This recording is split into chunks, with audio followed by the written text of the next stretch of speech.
Gracias. Es un honor estar aquí. Gracias por la invitación. Un placer muy grande. Mi nombre es Yokoi Kenji Díaz. Soy hijo de padre japonés, muy tradicional, que siempre habló muy poco. Y si hablábamos era en japonés. Mi madre es colombiana, latina, habla hasta por los codos.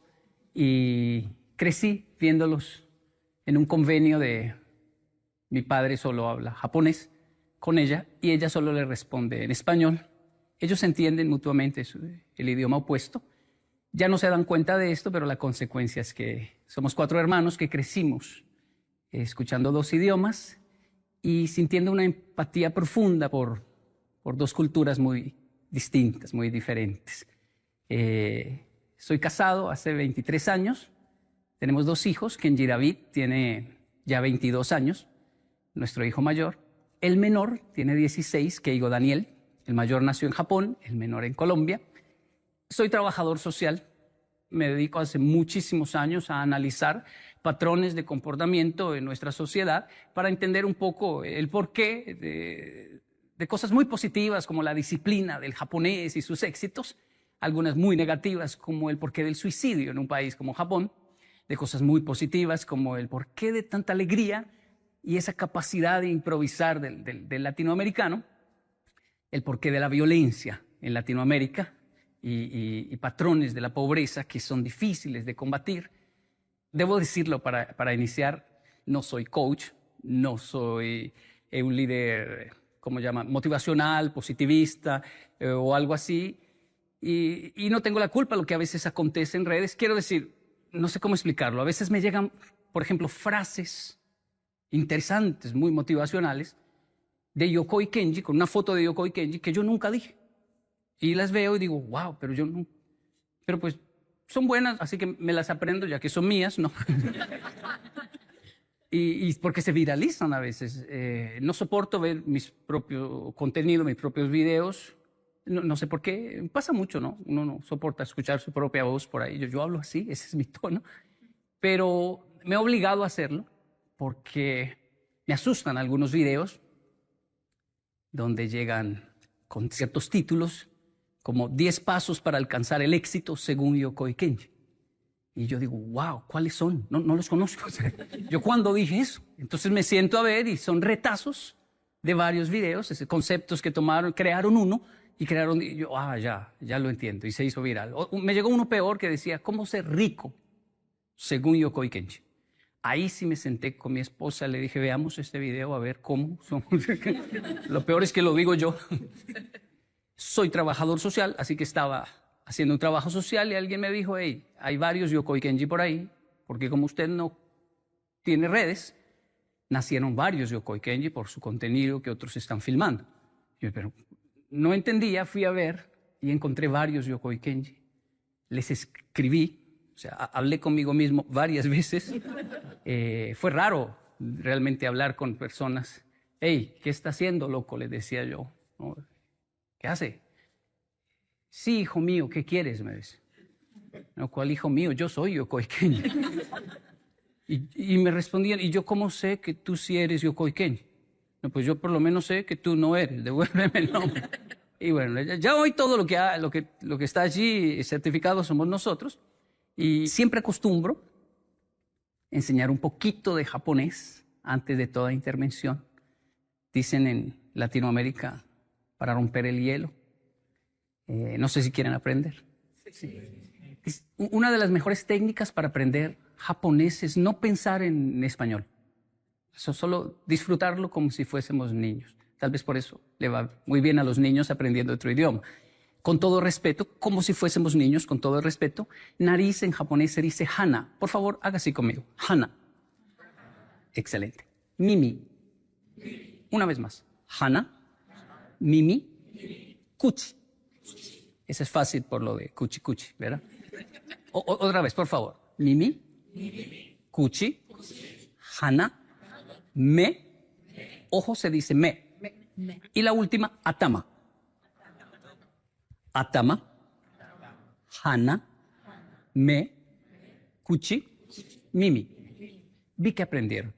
Por favor, tóquese mimi. Muy bien, excelente. Por favor, tóquese kuchi. Ese es fácil.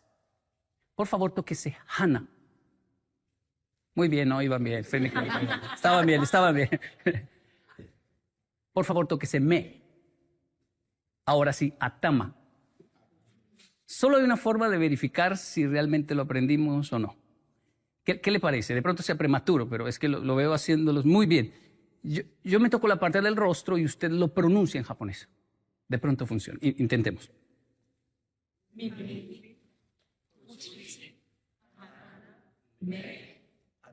Un aplauso, por favor. Eso fue muy rápido, muy bien. Hola Yokoi, mi nombre es Franz y me ha parecido muy interesante por un lado la mezcla cultural que tienes, por un lado la japonesa, por otro lado la colombiana, y me pregunto esa combinación de culturas que ha representado para ti y si podrías un poco hacer una valoración de cada una de ellas, qué es lo que sacas y aprendes de cada una de ellas también. Sí, bueno, al día de hoy ha representado para mí, para mi familia en general, un desafío muy grande de búsqueda de equilibrio entre especialmente dos cosas muy fundamentales de estas culturas tan diferentes. Una es la estridente disciplina del japonés que le ha generado tantos éxitos y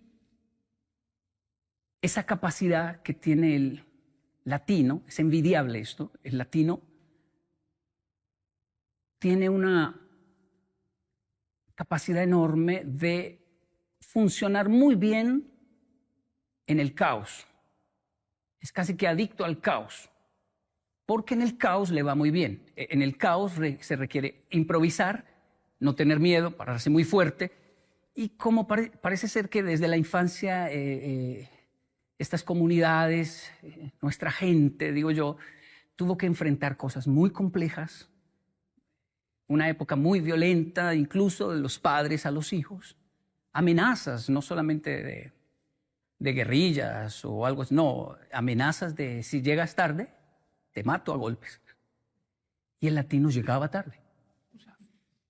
Eso le dio una elasticidad al cerebro del latino, que él no lo sabe, pero cuando sale, cuando va a Japón o está en Europa, reacciona de una manera e improvisa que asombra realmente. ¿Cómo pueden ser tan buenos en el caos? La zona de confort del latino es el caos. Pero cuando no hay caos, el latino se estresa. Cuando hay que cumplir un método, cuando hay que llegar puntual, cuando solo hay que hacer caso, cuando dice, hey, nadie te va a matar, no, solo tienes que hacer esto, así.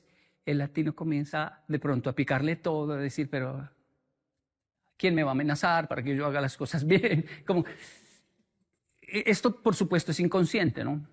Pero es envidiable la capacidad que tiene el latino de no ahogarse en un vaso de agua, aunque tiene una tendencia a quejarse mucho cuando está en un mar. El japonés, por otro lado, tiene algo que yo envidio también mucho, que es su sentido de tribu. Los japoneses, lo resumo en una corta historia. Llego con mis hijos a Japón, veo dos niños jugando en la escalera eléctrica, dos japonesitos.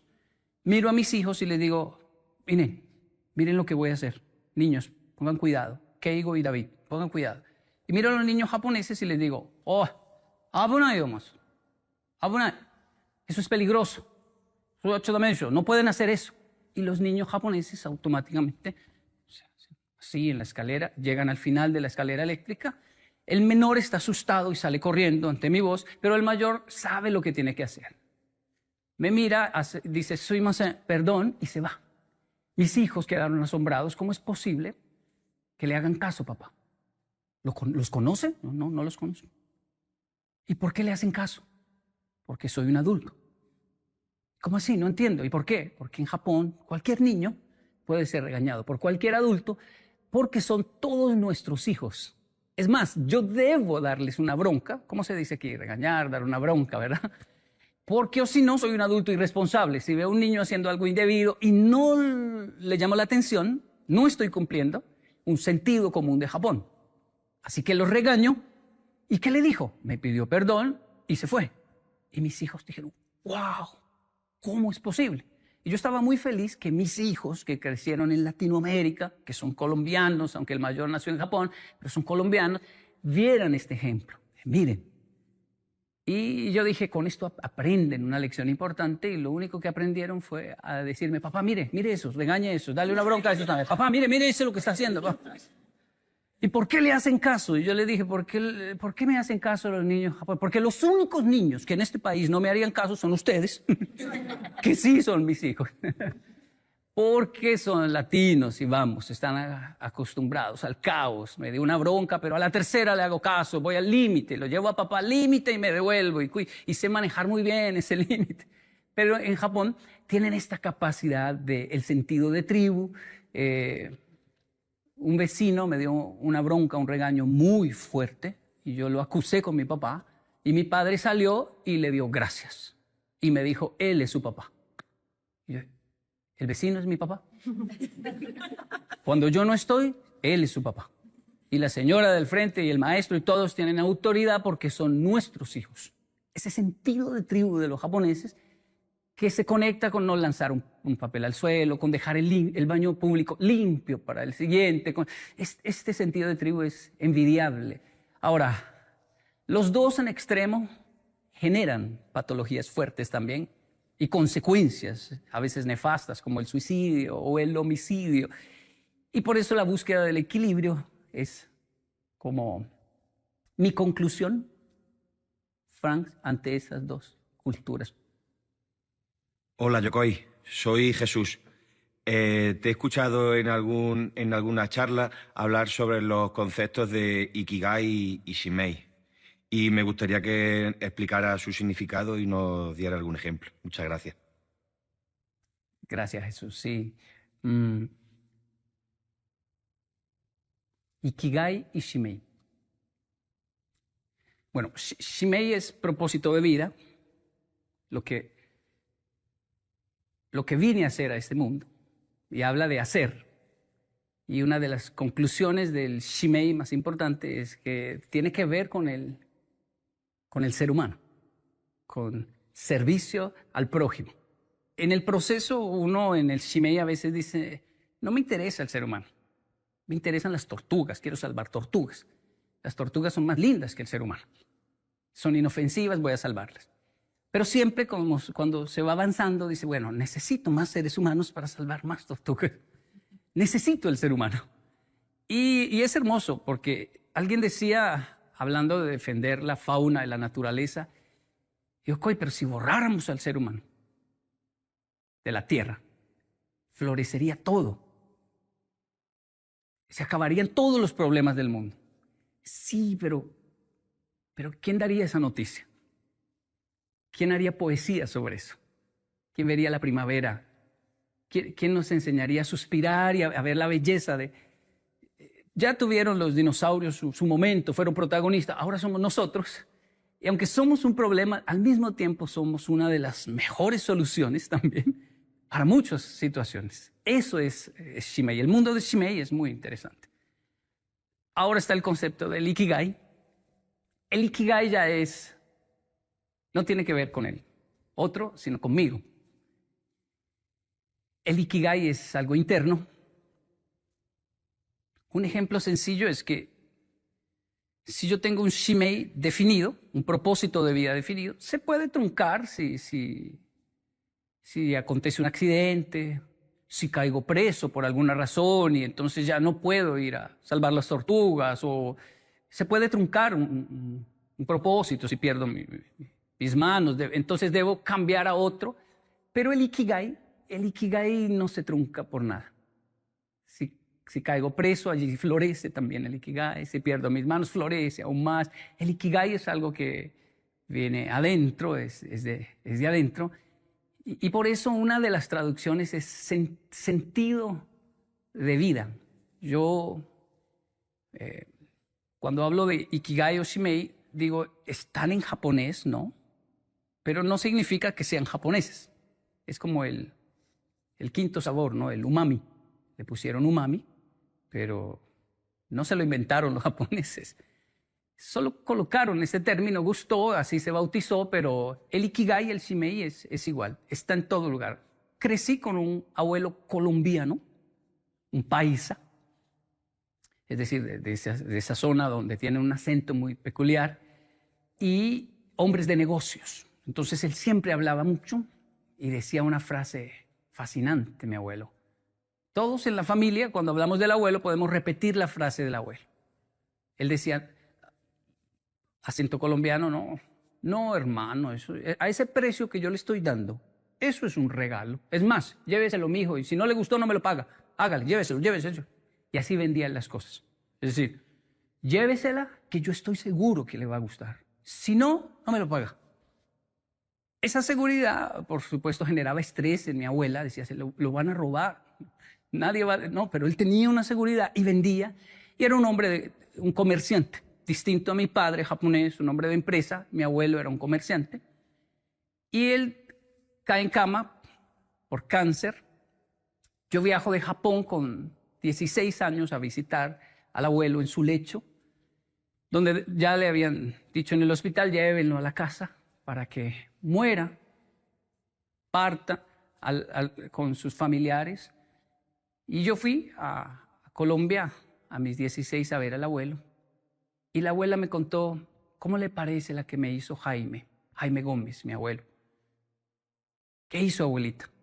Me dijo, pláncheme todas las camisas y los pantalones y cuélguemelos ahí al frente, por favor. Quiero verlos, dijo. Entonces le planchamos todas las camisas y los pantalones. Todos los días venían muchas personas a visitarlo, porque él influyó en muchos, así que me decían eran 5, a veces 10 personas diario tocaba recibir, porque el abuelo lo conocía mucha gente, y todos venían a desearle que se mejorara, y se veía la tristeza en las personas, a ver a aquel hombre tan fuerte, postrado en una cama, pero él algo les decía y todos se llevaban una camisa, un pantalón. Y mi abuela se acercó a la puerta y escuchó la frase. Eso es un regalo. Y a ese precio que le estoy dando, no, es un regalo, hermano. Lléveselo. Vendió todas sus camisas, sus pantalones, y mi abuela le dijo, qué vergüenza, Kenji, yo sentí una vergüenza. Nunca hemos estado tan mal en la familia como para tener que vender la ropa. Y el abuelo, ¿por qué hizo eso? ¿Por qué él es así? Él dijo, ya no voy a usar esto, ya no me paro de aquí, yo ya me voy a ir, y esas camisas me las puse una vez nomás, unas son de Noruega, de Japón, me las envió, los hijos por el mundo le enviaban camisas, su gusto, y él las vendió todas, dejó su mesa de noche llena de dinero, porque su ikigai era vender, y no lo hacía por dinero. Es que una persona que tiene ikigai no puede dejar de hacer su ikigai. Entonces son esas personas que uno les pregunta, pero ¿le pagan igual? ¿Por qué llega más temprano? ¿Le pagan igual? ¿Por qué no sale ya? No, es que no puedo dejar esto sin terminar. ¿Pero por qué? No saben ni explicarlo, pero es por su ikigai. Trabajar con personas que tienen ikigai es satisfactorio, porque obviamente requieren su pago, quieren su pago, pero no lo hacen por eso, lo hacen por su ikigai. De ahí que cuando una abuela, la familia prosperó y le dicen, abuelita, ya no tiene que cocinar, ya no tiene que hacer ni café ni nada. Si la abuela dice, no, porque me muero. Si no me dejan hacer la comida, el café, y realmente va a morir más rápido si le quitan su ikigai. Esos es los dos conceptos, ¿no? Bastante largos, resumiéndolos un poco de ikigai y shimei. Jesús, gracias. Hola Yokoi, soy Estefanía Gómez, como tu abuelo, y también soy de Latinoamérica. He notado que, como tú, me fascina el concepto de la felicidad y me gustaría saber si nos puedes dar un concepto de lo que es la felicidad y si tienes alguna historia conmovedora que quieras compartir. Gracias, Estefanía. Sí, bueno, yo aprecio los dos conceptos profundamente, la felicidad y la tristeza. Y van de la mano siempre. Lo que pasa es que lo que no logro dominar es el algoritmo de las redes. Entonces pareciera que siempre estuviera hablando de la felicidad, pero hay una belleza enorme en la tristeza, en aceptarla, en vivirla, en recepcionarla. Una niña, después de mucha terapia, de hablar mucho con su terapeuta, aprendió a que cuando tenía momentos de tristeza profunda, no salía. Porque antes lo que hacía era salir de fiesta, salir de rumba, buscar a alguien que la sacara de ese entorno. Y aprendió a que cuando estaba triste, incluso la llamaban y le decían, ¿vamos a salir? No, tengo visita. ¿Tiene visita? ¿De quién? No, una amiga. La amiga tristeza me visita. Y en terapia entendí que debo recibirla, atenderla. Así como atiendo la alegría y me voy de fiesta y hago cosas cuando estoy alegre, bueno, ahora estoy triste y tengo que sufrirla. Porque si la evado y me voy de fiesta y obligo mi cerebro a ser feliz y le doy solo dopamina, la tristeza cada vez va a llegar con más fuerza y va a ser muy peligroso. Así que lo mejor es recibirla y despacharla. Dicho esto, yo entré en una profunda tristeza en Japón, porque soy latino, como notarán, mi nombre, mi fisionomía, pero yo soy latino. Creo que mi esposa es más japonesa que yo. Sí, es más pragmática. Yo soy muy latino, pero llegué a Japón con 10 años y pues era un niño que hablaba mucho. Que no reprimieron al expresar lo que sentía.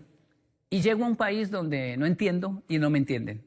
Y entro en un silencio de meses solo mirando, un silencio profundo, que después entendí lo importante que fue para mí este silencio, pero me dio mucha tristeza, me generó mucha tristeza. Y los otros niños, algunos llegaron a ser crueles conmigo, como el bullying de Kenji, que Kenji no entiende nada, mándenlo para el salón 8. Yo era del salón 5, éramos del salón 5. Existía el salón 6, pero no el 7. O sea que el 8, yo deduje, debe ser como una forma japonesa de decir que lo manden para el infierno porque no entiende nada, algo así. Caminando por la escuela descubrí que sí existía el salón 8, Hachikumi, salón 8. Lo recuerdo hasta hoy. Fui muy feliz en el salón 8. Me paré en la puerta del salón 8 a mirar y decir, sí, aquí es donde me envían siempre que no entiendo algo. Y cuando miro hay una maestra con 7 alumnos, la mayoría con síndrome de Down. Era el salón de los niños especiales, el salón 8. Estaban jugando con plastilina, masilla de color. Caían mucha saliva a los pupitres. La maestra tenía una toalla y cada uno tenía una toallita y con eso limpiaba la boquita de los niños y una para limpiarlos. Yo quedé hipnotizado viendo esa escena y comencé a sentir mucha rabia porque dije, por eso me enviaron al salón. Hasta eso me demoré al entender. Ya sé lo que me quieren decir con... Y quería ir a golpearlos. Era tan fácil para mí golpearlos. Lamento decir esto, pero para la falta de educación en nuestros países hace que no dialoguemos y seamos violentos. Así que era muy fácil para mí ir a golpear al niño, pero tenía una profunda debilidad por la plastilina. Y estaban jugando con plastilina. Y yo estaba en un país que no entendía nada y la maestra me habló por mi nombre. Kenji-kun, no, ¿qué hace ahí? Entre. Dijo una palabra que me enganchó. Tetsudatte, ayúdeme. Yo entendía muy bien la palabra ayúdeme. Porque el maestro le decía a todos, ayuden a Kenji, Kenji, tetsudatte, ayuden a Kenji, lleven a Kenji, traigan a Kenji. No entendía nada. Y ahora la maestra dice, tetsudatte, ayúdeme. Pero yo, ¿para qué sirvo en Japón? No sirvo para nada. No entiendo. ¿En qué le puedo ayudar? Y me dijo, siéntese ahí, no deje que Kaoru se coma la plastilina.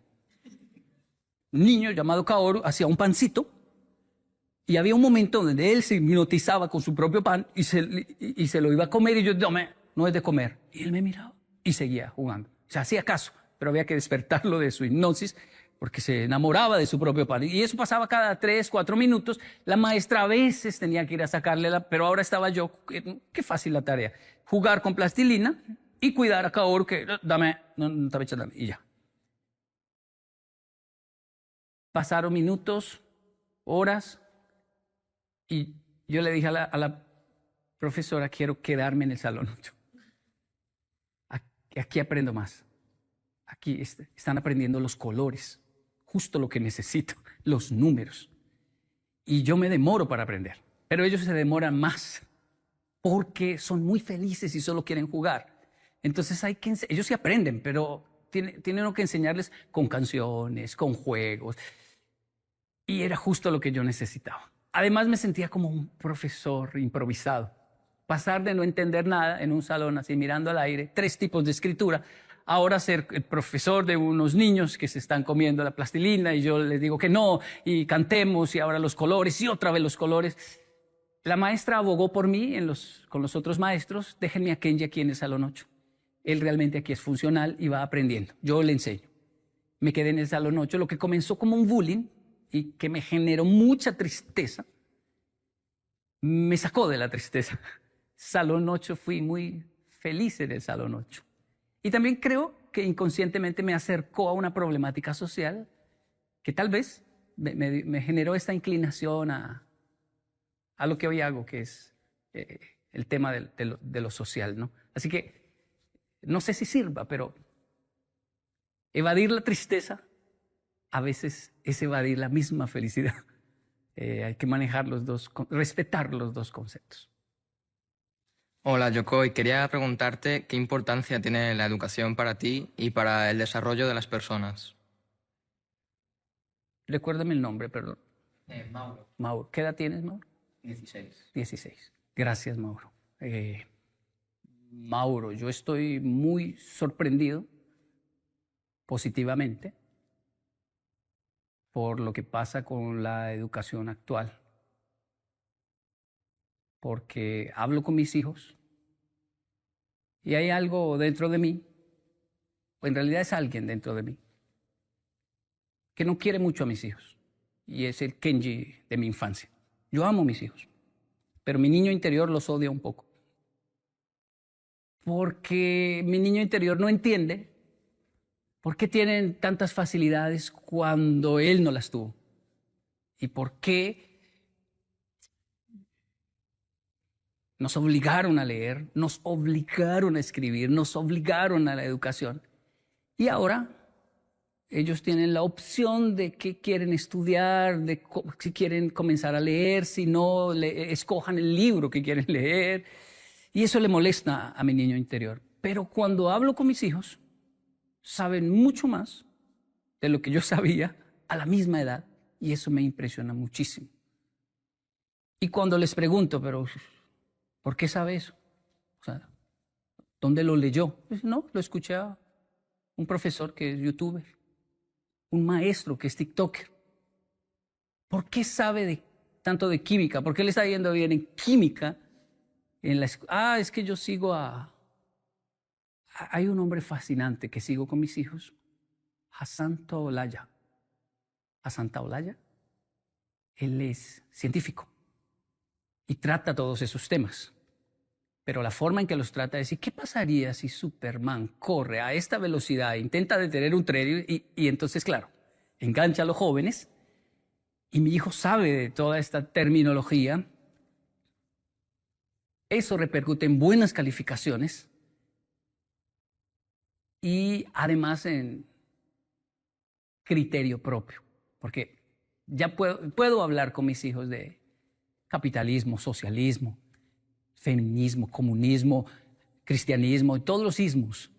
Y tienen su punto de vista, pero también tienen criterio propio gracias a las redes sociales. Así que es increíble lo que está pasando en la educación actual. Yo llegué a Japón y no había que leer en español, todo en japonés. Entonces comencé a leerme los libros que habían en la casa.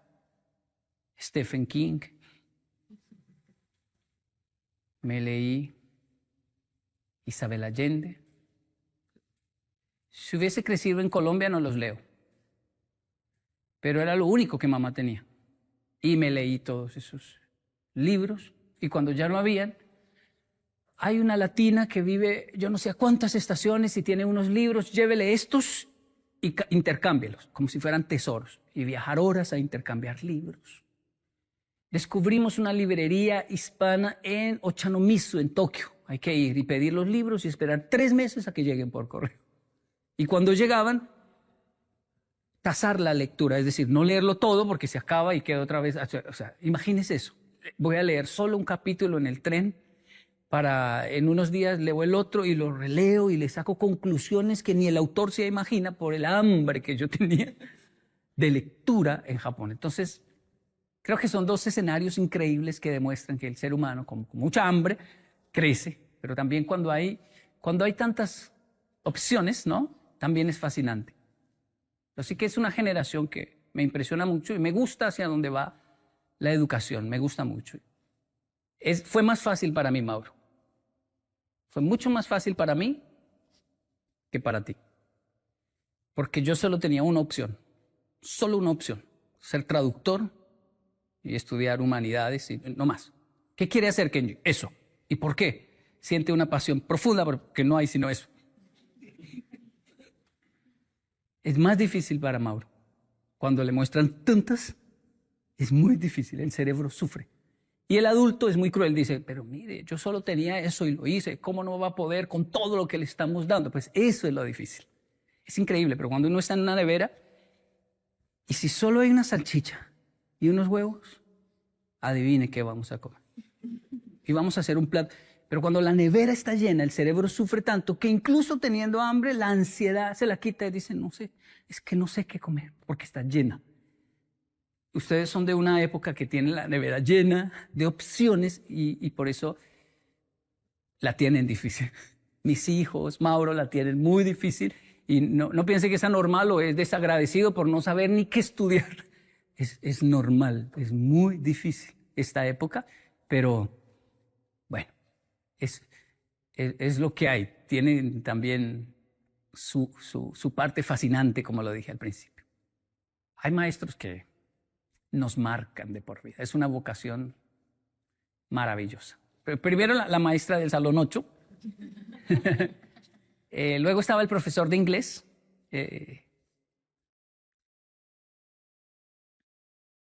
Saito Satoshi.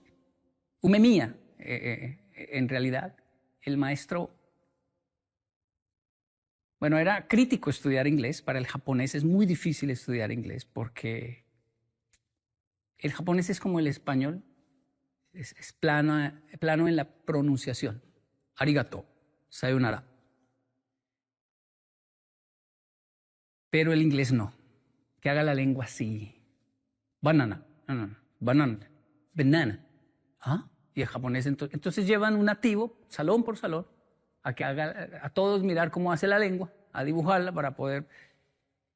Pero el maestro de inglés japonés, que era para mí trágico verlo porque yo no hablaba japonés, solo hablaba español y ahora tenía que aprender inglés en japonés. Yo lo veía y decía, no, ahora viene la confusión de mi vida. Pero casualmente él era disruptivo, es decir, un profesor loco, porque se subía al pupitre, a su mesa, a la mesa, se subía ahí. O sea, un japonés no hace eso. Nunca. Él se subía y gritaba, Minasan, jinsei wa subarashi, la vida es maravillosa. Y saltaba y lo escribía en inglés. Y toda la clase era así, la vida es maravillosa. Y encontrárselo en los pasillos era terrible porque lo agarraba uno de Yokoi-kun, niño Yokoi, tsukamaetazo, lo agarré. La vida es maravillosa. Y pues uno decía, qué maravilloso le ve a la vida. Cuando hay que aprender inglés en japonés y ya se me está olvidando el español, no entiendo japonés, menos voy a aprender inglés, estoy confundido. Mi vida es una tristeza y tengo que aguantar a este señor gritando que la vida es maravillosa. Yo me gradué a los 18 años, lo vi en la estación de Nakayama. Él me invitó a un café, es que parecía un latino. Vamos a tomar café. Y hablaba y seguía igual y yo lo miraba y yo me sentía ya, yo era ya traductor de una institución importante, yo me sentía como adulto, como serio, De hecho, cuando nos vimos, él gritó, Yokoi-kun, niño Yokoi, la vida es maravillosa. Y yo corrí ahí como a decirle, cállese, qué vergüenza. Yo ya soy un adulto. A esa edad uno piensa, soy un adulto, no, soy un niño. Y él hable duro, un japonés muy diferente. Y le dije, yo le pregunté, porque dije, bueno, tal vez nunca lo vuelva a ver. Tengo muchos planes de viajar por el mundo, pero quiero sacarme esta espina con este profesor. Y se lo dije. No le dije ridículo, ¿no? Que eso era lo que pensábamos todos. El maestro es tan ridículo. Nande sonnae. Maestro, ¿usted por qué era tan dinámico? Le dije. Tan alegre. Los japoneses no son así. Los otros profesores también lo veían raro. Y usted sigue así. Y él, mezclando el café, me dijo, himitsu nande. Es un secreto. Ore no setu yanai kara oshiete ageru. Pero como no eres más mi alumno, te lo voy a contar. Mi esposa, profesora también. Nos conocimos en una convención de maestros. Nuestra pasión, enseñar. No quisimos tener hijos porque teníamos muchos todos los días atendiendo. Pero ella cayó en cama con leucemia. Yo prometí quedarme con ella hasta el final, arrodillado, incluso irme con ella. Y un japonés cuando dice eso es kamikazes, harakiri, es honor samurái, me muero por la causa. Y esta causa no es una guerra, es mi esposa, es el amor, me muero con ella. Pero ella no le permitió ni siquiera que se quedara arrodillado con ella. Le dijo, si me amas de verdad, tienes que ir a enseñar, porque yo no puedo. Estoy en una cama. Y mi única felicidad en este momento es saber que mi esposo está yendo a enseñarle a los niños. Así que dame el honor de partir de esta vida sabiendo que estás enseñando. Y él le dijo, no puedo. ¿Cómo te voy a dejar aquí? No puedo. Si me amas, lo puedes hacer, Saito. Y entonces él se levantaba, se limpiaba las lágrimas y le decía, le voy a probar que la amo. Y se iba a la escuela. Llegaba, me contó él, a la escuela, ahí a la entrada donde todos llegábamos, tomaba aire, se limpiaba sus lágrimas y decía, Chieko, te pruebo que te amo. Y entraba a enseñar. Y cumplía la consigna de la esposa, porque le dio consigna. Sonríele a los niños y diles que la vida es maravillosa, que la disfruten. Y por eso hacía eso. Obviamente, cuando él me cuenta eso, yo no lo puedo ya ni mirar. Yo lo había juzgado de ridículo. Yo estaba así, viendo mis lagrimones caer, y él diciéndome, no llore, que no le contesto para que llorara. Ella ya partió, pero ella me enseñó a vivir. Ella me enseñó que la vida es maravillosa. Por eso los maestros sabían y a mí siempre me dejaron hacer todo ese escándalo, porque era una promesa que tenía que cumplirle a mi esposa. Yo le pedí perdón al maestro ahí, le dije, Gomen nasai, perdón maestro, yo pensé que usted era un ridículo, un tonto, usted es un héroe. Nunca lo olvidé hasta hoy. De hecho lo recuerdo, siempre que paso un momento muy difícil, me acuerdo del maestro y digo, vamos, la vida es maravillosa. Ahora es donde hay que probarlo. Por aquellos que no están, por aquellos que partieron. Tenemos siempre personas valiosas en nuestra vida por las cuales hay que levantar la cabeza y continuar. Gracias por recordar.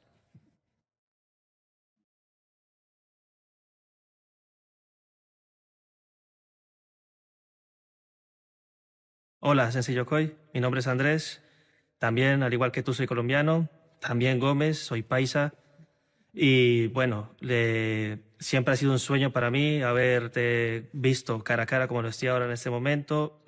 Lo he cumplido hoy. Estoy muy nervioso, aparte de que veo muchos tus videos. Intento enseñar a mi hijo de la manera que tú enseñas a los tuyos. Y mi pregunta era sobre el tema de la resiliencia, de qué estrategias personales has tenido tú para afrontarlo y para entenderlo, y alguna historia tuya propia que nos puedas el día de hoy pues explicar, que te haya marcado la vida y cosas así. Gracias, qué excelente pregunta.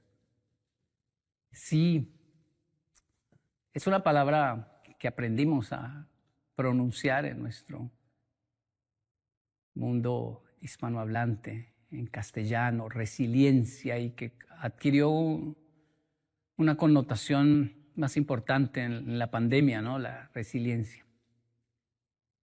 Pero el concepto siempre lo ha manejado el ser humano y es esa capacidad de recuperarse, ¿no? Ante la crisis. Esta es la cuarta vez que visito España. Puntualmente voy a Figueras. Tengo un proyecto allí porque allí está el Triángulo de Dalí. Y es por algo de resiliencia, es decir, los japoneses al ver mi comportamiento, lo primero que hicieron fue enviarme al psicólogo. Y yo les decía, ¿pero por qué me envían al psicólogo si los otros niños japoneses también golpean? También se agarran a golpes. ¿Por qué solo a mí? Por las respuestas. ¿Cuáles respuestas? Cuando le preguntamos a un niño japonés por qué golpeó, los japoneses bajan la cabeza, lloran, dicen perdón, no sé qué me pasó, no debía hacerlo. Pero cuando le preguntan a Kenji por qué golpeó, usted levanta la cabeza y dice, se lo ganó, él se lo ganó. Él se la buscó y está muy feliz. Y claro, yo venía de una cultura donde los adultos lo miraban a uno, ¿qué le pasó en la jeta, en la boca? ¿Por qué tiene la jeta reventada? ¿Por qué tienes la boca golpeada? Peleé en la escuela. ¿Se puso a pelear en la escuela? Y en Colombia hacían, ¿y cómo quedó el otro? Ah, ¿el otro? Sí, no, peor. Bueno. Eso es lo que le preocupaba a los adultos. No estamos criando bobos. Qué bueno que le dio. Entonces se acabó. O sea, imagínense, crecer así. Me llevan a Japón, yo estoy orgulloso de agarrarme a golpes con todo el mundo, va para el psicólogo. Y el maestro comienza a tratarme. La terapia, hasta el día de hoy yo voy a terapia, es muy importante para mí. Es esencial para mí la terapia. Creo que los países más desarrollados, yo los reconozco no por sus edificios y carreteras, sino por el desarrollo cognitivo de sus ciudadanos. Si se normaliza la terapia, uno dice, estoy en un país desarrollado donde las personas hablan de sus patologías tranquilamente y dices, como cuando dicen, hoy ya se normalizó decir, soy intolerante a la lactosa, esa leche es deslactosada o no. Así también debe, poco a poco, el ser humano ir desarrollando el normalizar las patologías y decir, hey, yo tengo estos problemas, estos niveles, me altero, soy muy sensible a las emociones. Entonces ya los amigos saben, él grita así, pero o no lo expongamos a ciertas situaciones porque es sensible a las emociones, o el otro no lo es, no es que nos odie, es que él se ríe así, de poquito, y ahí está feliz. Entonces Japón es así, y yo aprecio la terapia por eso. Pero cuando el maestro, el psicólogo me dijo, ¿dónde soy Kotoshi? ¿Por qué hizo eso? Porque habían cosas que yo hacía que realmente no tenían sentido. Adicto al caos. De eso que está todo muy bien, me estoy portando bien, todos me están elogiando, y hay una voz dentro de mí que dice, no puede ser. Hay que romper algo, güey. O sea, no, la vida, no, qué miedo, algo malo va a pasar, y yo no voy a esperar que pase, voy a romper algo, voy a generar, y generaba caos. ¿Y por qué soy así? Y después, si me sentía muy mal ante el psicólogo, llorando, también lloraba mucho, ¿pero por qué cree que es así? Y mi conclusión, tal vez muy occidental, latina, no sé, yo creo que estoy loco, maestro. Eso decimos, ¿no? Yo creo que estoy loco. Y el maestro dijo, hay un loco que yo admiro mucho y respeto mucho, y que ha logrado darle equilibrio a su locura y tiene un talento increíble, y se llama Dalí.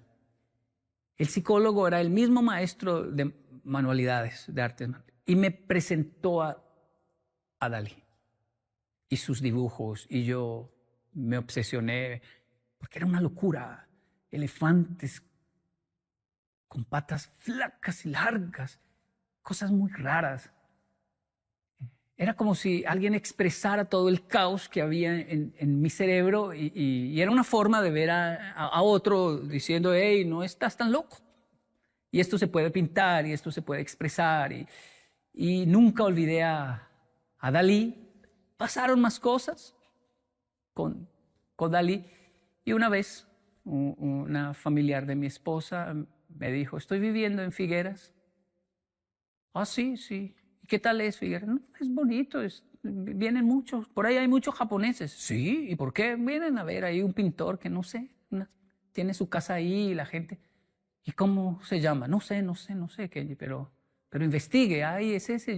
Tiene bigotes, tiene bigotes, es Dalí. Y entonces viajamos a conocer Dalí y hay fisuras, fracturas en el ser humano. El japonés cuando se le cae una taza de té, tiene una oportunidad de salvarla muy importante, y es que le hace kintsugi. La pega otra vez y en las grietas las profundiza y le aplica oro. Y así no pierde una pieza valiosa que heredó del abuelo. Todos dicen, la dejó caer en su generación, sí, pero le dice kintsugi. Ah, bueno. Y el kintsugi ahora tiene unas grietas que ninguna otra taza tiene, obviamente, pero están en oro, resaltadas. Oh, qué hermoso. Esto no puede ser a propósito, tiene que ser involuntario y en una taza de tanto valor. Eso nació hace muchos años con un emperador que le envió este desafío a sus artesanos para salvar 2 tacitas, y uno de ellos dijo, resaltemos las grietas, las llenamos de oro, y la vida es así. No, mi señor, no se puede quitar lo que pasó negativo, pero podemos resaltarlo con oro. El hombre le gustó la idea y hasta hoy existe el arte del kintsugi. Resiliencia para mí es eso, es no esconder las grietas, primero profundizarlas, es decir, buscar los pedazos y profundizar más en ellas para que no sanen en falso. Profundizar es hablar sobre esto, reflexionar, buscar personas que han vivido la misma experiencia. Terapia, eso es finalmente también la terapia. El terapeuta no es un mago, un místico. La gente va al terapeuta con una mala actitud, ¿no? Como, a ver, ¿usted qué ve en mí? No, pues él no sabe nada que va a ver. Es solo un estadista de patrones de comportamiento. Yo soy el que descubro con el terapeuta. Yo soy el que tomo nota y digo, ¿y por qué piensa que hago esto? ¿Y qué dice su estudio sobre? Y tomo nota y descubro, profundizo mis grietas. Luego las pego con el perdón, que ese es un proceso largo. El entender que el perdón me beneficia más a mí que a mis agresores. Pero debo perdonar para no vivir con toda esa gente dentro de mi ser, como vivía la poesía. María vivía con 6 esposos. Solo uno era real, María, pero 5 eran imaginarios. María, vivía con 6 esposos. Uno real, 5 imaginarios. Uno en la nevera, otro en la lavadora, otro en la alacena, uno debajo de la cama. Eran todos los hombres que le habían hecho daño desde su infancia. Y ella vivía con ellos y le hablaban y le recordaban y le hacían llorar, y el pobre real era el que pagaba las consecuencias de todos los otros 5. Nadie sabía que ella vivía con 5 maridos hasta que los perdonó. Y perdonarlos fue sacarlos de su casa, porque el perdón hace eso, libera. Y pudo entonces tener su vida con su esposo real. Porque si no se vive, si no se perdona, uno duerme con todas esas personas. Y obviamente esto aplica a hombres, mujeres, no tiene género el tema del perdón. Pero eso es resiliencia. Profundizar mis heridas, luego perdonar y finalmente aplicar oro, que es el servicio, el amor, la gracia, conceptos fascinantes, donde uno dice, como a mí me pasó, no voy a permitir que a otros le pasen, quiero hacer algo. Y es donde eso es aplicar oro ahora a la grieta.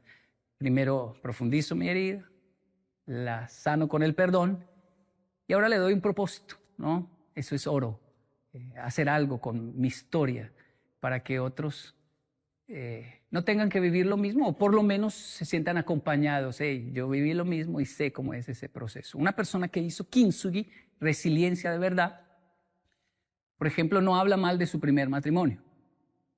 No tiene cómo hablar mal. Dice, sí, lo máximo que va a decir es, aprendí mucho.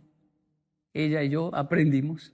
Gracias a esos errores que cometimos los dos, es que hoy en día puedo disfrutar bien mi relación actual. Pero no habla mal del pasado porque hizo kintsugi, lo resaltó con oro y está incluso agradecido con todo ese proceso. Hola, Yokoi.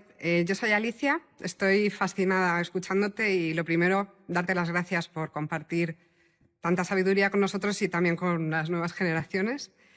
Y quería preguntarte, te he oído hablar mucho sobre los valores universales y a mí como escritora es algo que me interesa porque entiendo que hacen como de nexo, generan vínculos entre personas y entre culturas y eso es algo a lo que tú le das siempre mucha importancia.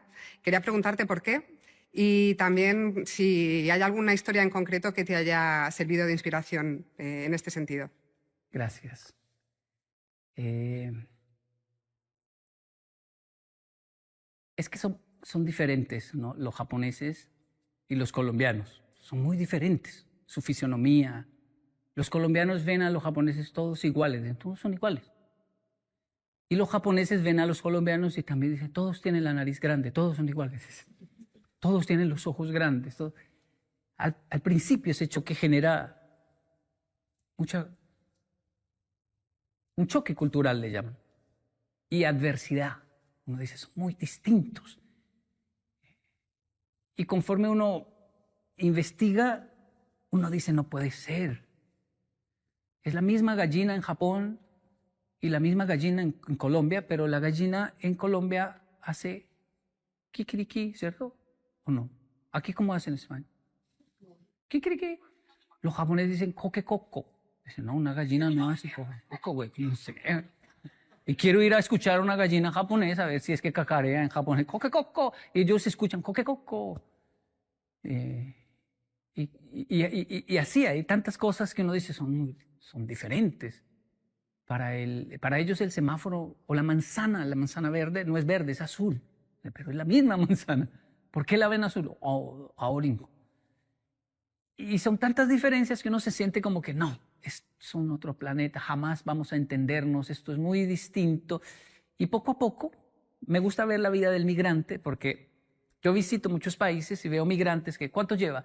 3 meses y estoy que me muero, estoy llorando. ¿Cuánto lleva? 1 año y ahora, bueno, no me he muerto, ya lloro menos. 1 año y medio, ¿y cómo está? Odio a estos y odio a estos me cae bien, estos no tanto, estos sí son... Y 2 años, ¿cómo va? Los odio a todos. 3 años, ¿cómo va? Los amo a todos, todos son lindos. Y 4 años, 5 años, ¿cómo va? Hay de todo, Yoko. Vas a encontrar de estos buenos, de estos malos. Ya. Entonces, ese proceso donde uno dice, no irrumpo porque está viviéndolo. Ahora jura que odia a tal nacionalidad, jura que... Pero en unos años los vamos a ver y se van a dar cuenta que van a llegar al punto donde todos somos universales e iguales. Ningen, eso traduce humanidad. Y ahí nos damos cuenta. ¿Cómo son los japoneses? Diferentes en esto, pero si me pregunta la verdad de la verdad, son igual, ríen igual. Cuando lloran, lloran igual.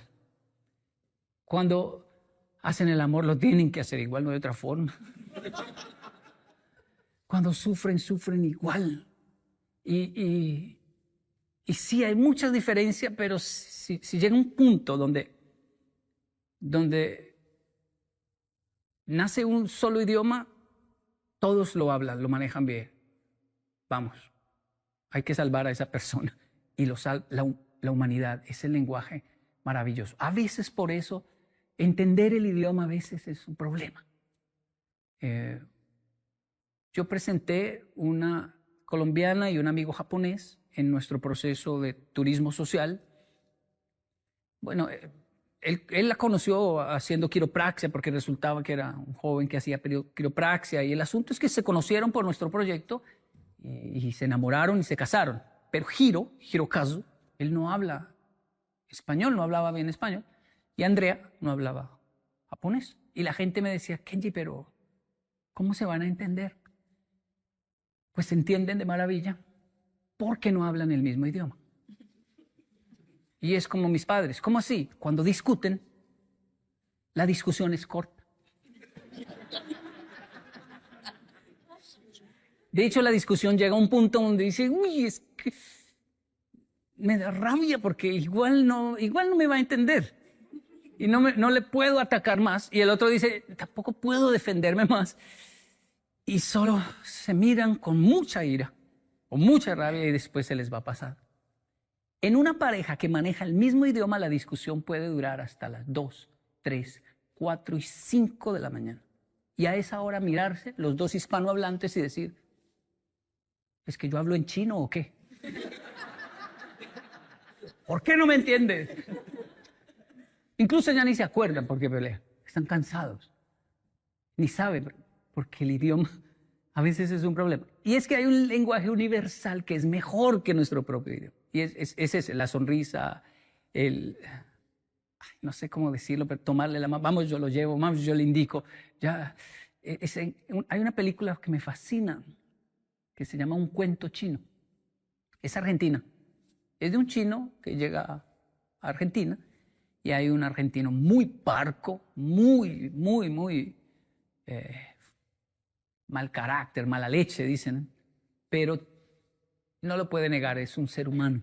Y la historia que pasa de ahí para allá es fascinante. Ese tipo de realidades me fascina. Cuando se convive con tantas nacionalidades, uno comienza a descubrir que el que hace mala cara tal vez sea un dulce por dentro. Y el que sonríe mucho tal vez me robe. Que no sabemos nada de las personas, que simplemente lo mejor es confiar, porque hay otra película buenísima que se llama Crash, que habla de este tipo de situaciones donde el ser humano es malo en ciertas situaciones, atiende muy mal cuando está en su lugar de trabajo, se da el gusto de no saludar, de no sonreír, pero de repente hay un incendio y va y es el que salva a todo el mundo al punto de exponer su vida y uno queda como este hombre tan mala leche fue el que salvó a todos esos. Porque es que no sabemos, ¿no? No sabemos nada de nada. Por eso no es bueno juzgar, porque alguien que me saluda y es muy lindo, de pronto no me salve nunca. Y el otro, mi vecino que ni saluda, tal vez él me termine salvando.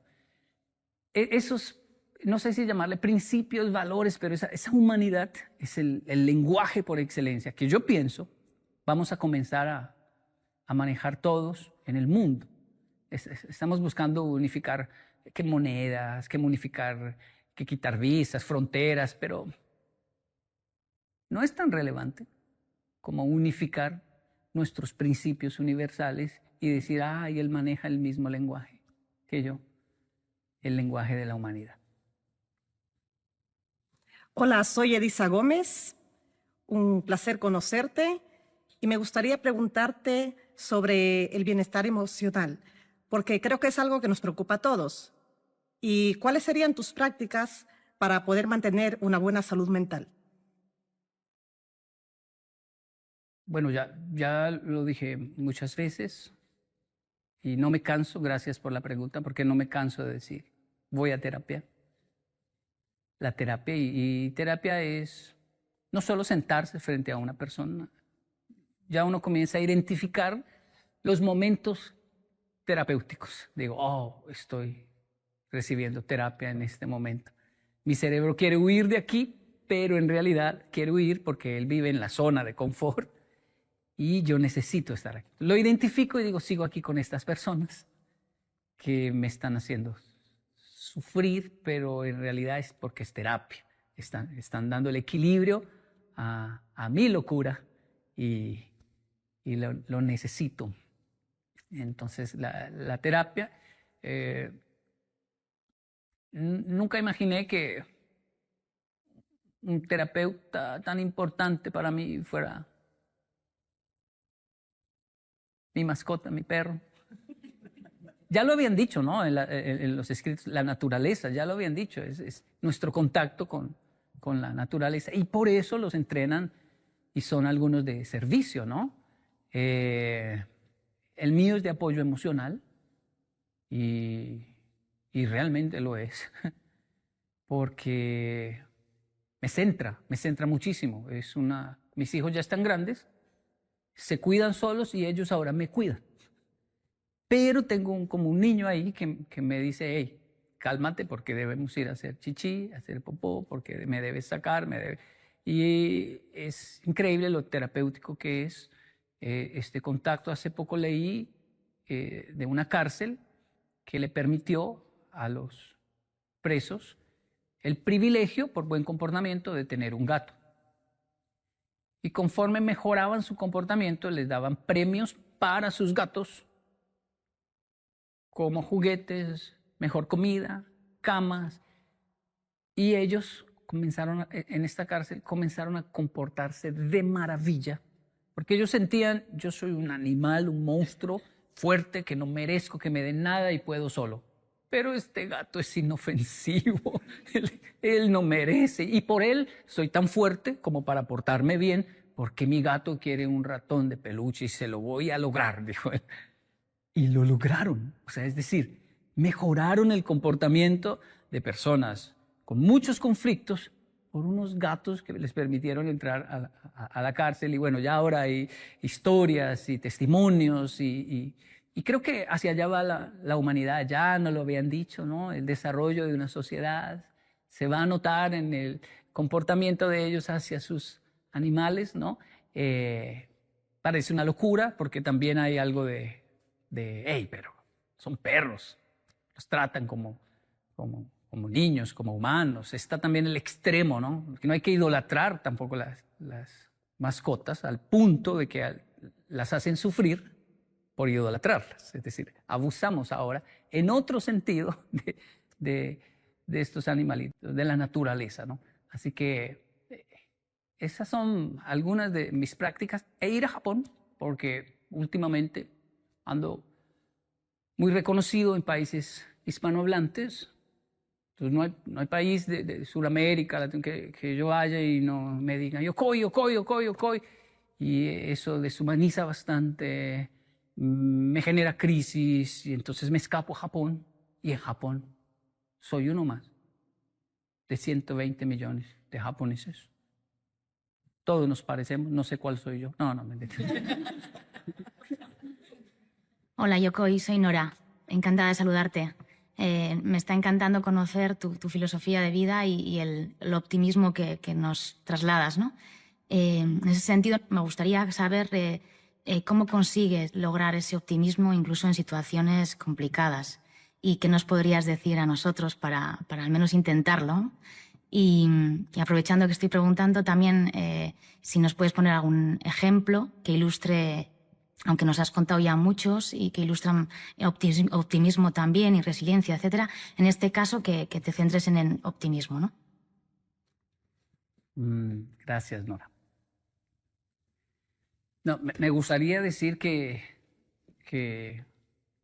tengo algunas técnicas o que es un método o algo así, pero creo que nací así en el sentido de que es un problema, de hecho, ser tan optimista, pero mi esposa le da bastante equilibrio porque ella es mucho más realista. Entonces yo confío en para mí todo el mundo es lindo, maravilloso, y no puede ser que nos esté mintiendo. Y mi esposa, pero primero, espere, cálmese. Soy muy sensible, entonces es algo bueno, pero también algo peligroso. ¿Por qué discutiendo con mi esposa siento un abandono y una traición terrible solo por un gesto o una palabra? ¿Por qué siento No es tan grave el asunto, pero tampoco puedo negar que me duele en el alma y quiero hacer drama. Y no quiero que se burlen de mi drama, o me va a doler mucho más, y no puedo negar que es dolor. ¿Pero por qué? Yendo a terapia descubro que una historia que yo contaba de modo positivo, cuando me decían, Yokoi, ¿viaja mucho? Sí, yo viajé la primera vez en avión a los 6 años solo. ¡Wow! Positivo. Estoy viajando desde los 6 años en avión. Pero cuando el terapeuta me preguntó, ¿y qué pasó? ¿Y qué pasó? ¿Y cómo fue? Me enviaron de Panamá a Bogotá. ¿Y qué pasó? Llegaba a las 7 y la familia pensó que era a las 7 de la noche y llegué a las 7 de la mañana. ¿Y qué pasó? Tenía 6 años y me dejaron 3 horas en el aeropuerto porque la familia latina no pensó que era en la noche. 3 horas, Yokoi. ¿Y qué pasó? Me quedé mirando los aviones La auxiliar de vuelo, la azafata dijo, ya me tengo que ir, tómese este jugo y un pan, me dejó ahí mirando los aviones. Ahorita deben venir por usted. Llegan los pilotos de la aerolínea, están fumando porque se podía fumar en esa época en cualquier lugar. Uno de ellos tuvo la grandiosa idea de pararse a mi lado, sacar un cigarrillo, y me acuerdo hasta hoy lo que me dijo. Yo estaba viendo los aviones, yo no lo miré y él dijo, no, chino, lo dejaron. Pero todo bien, colombiano, él, no, todo bien que yo, me dijo, tengo dos hijos monos, rubios. Ojiclaros ellos, porque mi esposa es europea. Y usted va a combinar perfecto en la mitad de ellos dos. Yo lo voy a cuidar, chinito, todo bien. Yo respondo ahora por usted. Y nos vamos, y comenzó a contarme a los lugares que íbamos a viajar, porque mi familia me abandonó en el aeropuerto. Yo estaba con 6 años, así con un pancito y un jugo en mi mano, mirando al frente. Y a los 6 años uno ya es experto, es un niño experto, es decir, un latino, un niño que dice, mentira, mentira, pura mentira. Ya viene por mí, pero en mi cerebro era inevitable. Mi cerebro estaba imaginándose, jugando con 2 niños rubios toda la vida, en Disney World, en todos lugares. Yo imagino con mi nueva vida, con este señor. Y todos se reían. Yo había guardado esa historia y de hecho la cuento con alegría, pero fue una tragedia en mi cerebro. Yo jamás pensé que el cerebro asocia esas cosas a situaciones y a conversaciones. Y este piloto, desgraciado, porque no tiene gracia lo que hizo en realidad. Bueno, sí es gracioso, pero se aparece una y otra vez en mi vida y yo no lo he identificado. Se aparece a decirme, no, chino, lo dejaron. Vuelve y dice eso en una conversación con mi esposa. Siento que me dejaron, que se acabó. Y el niño que vivió eso solo tenía el pancito y el jugo. Ah, pero los niños crecen. Ahora soy un adulto y hago pataleta, pero de adulto. Y la pataleta de un adulto es distinta a la de un niño, porque ahora puedo defenderme. Una de las mejores terapias para ese niño es ir a comer solo, ir a cine solo, ir a hacer karaoke solo. Esto es de terapia de Japón. ¿Cómo así? Si usted logra ir a comer solo un buen plato, solo, es porque es saludable, porque se quiere, se aprecia, dice, no, estoy comiendo solo. Si logra ir a cine solo, como los jóvenes de hoy se van a cine solo. Y los adultos decimos, ay, ese niño solo, venga, siéntese aquí, denle palomitas o algo. No, él está solo. Mi hijo va a cine solo y tiene novia. Y se fue a cine solo. Pero usted tiene novia, sí. ¿Por qué? Es que ella no entiende de Spider-Man. Spider-Man es importante. Wow, o sea, son saludables emocionalmente. No quiero responder preguntas, no puedo perderme nada. Ir a comer solo, ir a cine solo, ir a hacer karaoke solo. Un karaoke, cantar para mí, sin grabar, sin un en vivo, no, es para mí. Me costó tanto estas 3 terapias. De hecho, cuando fui a comer solo para mí un buen plato, mi niño interior salió, ¿qué pasó? ¿Qué pasó? ¿A quién hay que matar? Porque cuando usted come solo es porque está muy mal. No. De hecho, estoy bien. Y mi niño interior me dijo, está en terapia. Sí, vamos a comer tú y yo. Vamos. Y todavía me cuesta muchísimo, muchísimo. Soy la generación que tuvo que ganar a los adultos. Ganarse el respeto de los adultos. Nuestros hijos son los que nos escuchan decir, no tienes que hacer nada para ganarte mi respeto. Yo te respeto. Te amo, no tienes que hacer nada para sentirse amado. Yo te amo, te quiero, así. Y desde ahí vamos a conquistar las diferencias. Así, más o menos así, terapias que hago. No siempre lo logro, a veces pierdo los estribos, pero por lo menos ya sé de qué sufro. Hola Yokoi, soy Vanessa y tengo una pregunta. ¿Cómo animas a las personas a desarrollar su creatividad y también a buscar soluciones innovadoras para su día a día? Gracias. Qué linda pregunta. Creo que siempre me veo, ante este tema, me veo hablando de combatir la vergüenza. No hay creatividad si tengo vergüenza de qué dirán, qué dirán, qué dirán si hago esto, qué dirán si hago aquello, qué pensarán. Eso anula la creatividad. Yo, como todo ser humano y como todo niño adolescente, sentía mucha vergüenza de todo. Y eso hacía, me lo explicaron a muy temprana edad, que fuera más torpe. O sea, tenía tanto miedo de hacer ruido aquí que hacía ruido. Tenía tanto miedo de dejar caer algo que se me caía. De caerme frente a otros que me caía. Y un día me cansé de eso y dije, tengo que lograr. Y más en Japón, que es silencioso, todos están así en el tren mirando. O sea, se resalta el comportamiento en un país de tanto silencio. Y yo me estresé tanto que hice una terapia que no olvido nunca. No sé ni por qué la hice, si lo leí, si alguien me dijo, pero yo dije, la próxima vez que me caiga en público, no me voy a levantar. Voy a rodar, a revolcarme mi vergüenza, pensé, muy en español, ¿no? A revolcar, a ver si es que me muero de eso o qué. Porque pues no aguanto más. O sea, qué pena, qué pena, qué pena. Y si quiero tener éxito en mi vida, tengo que abandonarla porque me traba, me da susto. Así que la próxima vez que me caiga, Y lo cumplí. En la estación de Nakayama, me caí. Ya me había caído varias veces y siempre, se me olvidó, pero ese día me acordé, me caí y comencé a rodar. Y rodé unos 10 metros tal vez, es una cosa larguísima. Y me levanté a mirar de frente a las personas que me estuviesen viendo, ¿no? Es increíble, nadie está viendo. No sé por qué tanto miedo si nadie está viendo. Tanta gente y todo eso. Pero obviamente un niño rodando tanto hizo que unos japoneses se detuvieron a mirar así. Y el viejito de mi estación, de Nakayama, de las verduras, salió así a mirar. Y yo me levanté, miré, dije, estoy bien, te ayudes. Y el viejito hizo así. Hasta hoy me acuerdo.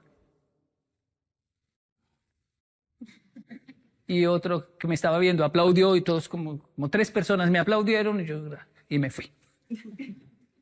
Hoy recibo bastantes aplausos, pero ese fue el primero. El que arranqué a las malas de combatir mi vergüenza, que ni siquiera, es como un monstruo que ni siquiera existe. Es decir, primero tengo que vencerlo para que nazca la creatividad, porque de hecho, ir donde Dalí es interesante porque uno dice, wow, hace unos dibujos que uno dice, no, este hombre fue un pintor increíble. Y hace otros que uno dice, uy, no, pero ¿qué hizo acá tan feo? O sea, y cogió un pulpo y pintó y el otro tiró un huevo y cosas que uno dice. Y tuvo muchos contemporáneos que decían, él no es arte, está loco simplemente. Pero vamos, vergüenza no tenía. Experimentó y de que ha llevado un turismo increíble allí y que ha llegado al mundo entero como en Japón, eso no lo puede negar nadie. Pero hay que vencer la vergüenza, el miedo al que dirán. Y es increíble cómo eso se puede llevar hasta la tumba. Nos entierran con ese monstruo si no lo vencemos. Hola Yokoi, me llamo Pablo. Tuve la gran suerte de poder vivir un semestre en Bogotá, entonces he podido conocer un poco la cultura colombiana y quería preguntarte sobre, para ti, ¿qué es el éxito? ¿Qué herramientas podrías darnos en base a alguna experiencia que hayas tenido? Muchas gracias. Gracias. Bueno, esto es el éxito, es decir, poder desnudarse frente a los demás y decir, son mis vergüenzas, pero son mías. Esto es lo que hay. Yo, usando otro ejemplo, creo que al inicio fracasé con mi esposa porque no fui así, no me desnudé frente a ella. Quise ser muy elegante quise ser muy serio, fuerte, muy seguro. Quise conquistarla con mucho filtro de mi época, que era la cara, la actitud. Y después uno se va quitando la ropa poco a poco y entonces hay una cierta decepción del otro lado. No pensé que fuera así, no pensé. Y siempre dije, claro, no nos enseñaron eso del éxito, de poder emprender, ir hacia el éxito así, desnudándose. Yo debí mirar a mi esposa y quitarme todo y quedar desnudo frente a ella y decirle, mire, esto es lo que hay. Y con lo que hay vamos a hacer algo. Ahora, tenga en cuenta que está haciendo frío en Madrid, ¿no? Eso no se queda así. Eso no se queda así. Hubiese sido un poco vergonzoso, pero desde ahí, desde ese punto, ¿no? Desde lo que hay, voy conquistando. Pero cuando pasa lo contrario, que lo venden mucho hoy en día, el éxito se conquista. Primero, publique fotos con carros, diga que tiene, aumente las cifras, hágase el que sí, aunque no. Y uno dice, no sé, también le llaman humo, mucho humo. Y en algún momento se va a ver la realidad y lo mejor es comenzar de abajo, sin perder obviamente la dignidad, pero comenzar desde donde estamos, decir esto es lo que hay y con lo que hay que lograrlo. En una época donde hay tantas herramientas para el éxito, donde se habla tanto del éxito, se está perdiendo la autenticidad, ¿no? Lo orgánico, el decir, bueno, pero esto es lo que hay, esta es mi realidad, esta es la verdad y yo me siento feliz y sé que debo mejorar, pero esto es lo que soy y no voy a tapar mis cifras, mi realidad, mis vergüenzas, mi terapia, mi tristeza, mi depresión, mi dolor, mis fracasos, mi primer hogar, los errores que cometí con el primer hijo, que hasta hoy le pido perdón. Eras el conejito de Indias, o sea, no sabía ser papá. No es que esté tratando mejor a tu hermano, ¿no? Es que sería terrible volver a repetir el trato tan malo. Entonces él lo entiende. Éxito creo que es eso. Ahora tenemos sed de ver gente auténtica, real. Me gustan los buenos negocios de alimentos, de comidas, ¿no? Y hay algunos que uno llega y dice, ay, qué bueno, bien organizado, limpio, todo muy bien, perfecto. Y uno dice, wow, pero venga, ya está demasiado limpio, demasiado perfecto. Y cuando sirven uno dice, no sé. Hay otros que tal vez no son tan limpios, no están sucios, pero no son tan brillantes.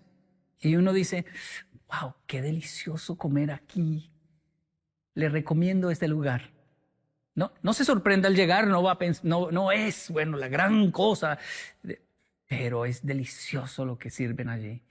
Entonces, tener coherencia, ¿no? Es esencial, ¿no? En el camino al éxito. Hola, Yokoi. Mi nombre es Brayana.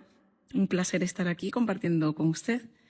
Mi pregunta es, con toda probabilidad le quede muchísimos años más de experiencia, aprendizaje y lecciones, pero la pregunta es, hasta el día de hoy, el momento presente, ¿cuál es la lección más importante?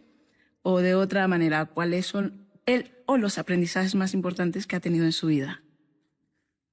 Gracias. Hasta este momento, la gracia. Está el perdón, que es maravilloso. Pero luego está la gracia. La gracia es darle al que no merece. Entonces es un riesgo alto. Darle a alguien que no merece. Pero por alguna razón siento que es una de las lecciones más importantes que quisiera transmitirle a mis hijos. Sepa defender sus derechos, sepa hablar, expresar claro, no confunda a las personas, respete las opiniones de los demás, sepa amar, perdonar, pero sobre todo tenga gracia. Y no sé ni qué decirles a mis hijos para explicarles la gracia. Pero ¿qué es eso, papá? Es darle al que no merece. Pero ¿cómo así? Es que cuando uno le da al que no merece, puede que esa persona se aproveche, porque no lo merece, ni siquiera está pidiendo. Y yo le doy, puede que lo que haga es abusar. Pero hay muchos casos donde la persona recibe un impacto tan fuerte por la gracia que cambia, es decir, no puede volver a ser el mismo. Me trató mal y yo lo traté bien. Me trató mal y yo le sonreí. No puedo, no quiero, pero yo sí puedo por usted y quiero y voy a calmar la situación y voy a abrazarlo. Espere. Ejemplos sencillos es Los Miserables. Un padre deja hospedar a un preso, un fugitivo, ¿no?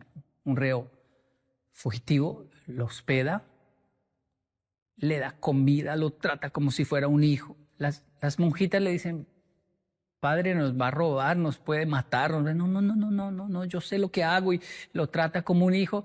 Y el reo no lo puede creer, tanto afecto, tanto cariño, pero por la noche no aguanta su naturaleza salvaje de su vida y se lleva todo lo de plata, los utensilios, lo mete en una bolsa y se escapa. Lo agarran por allá.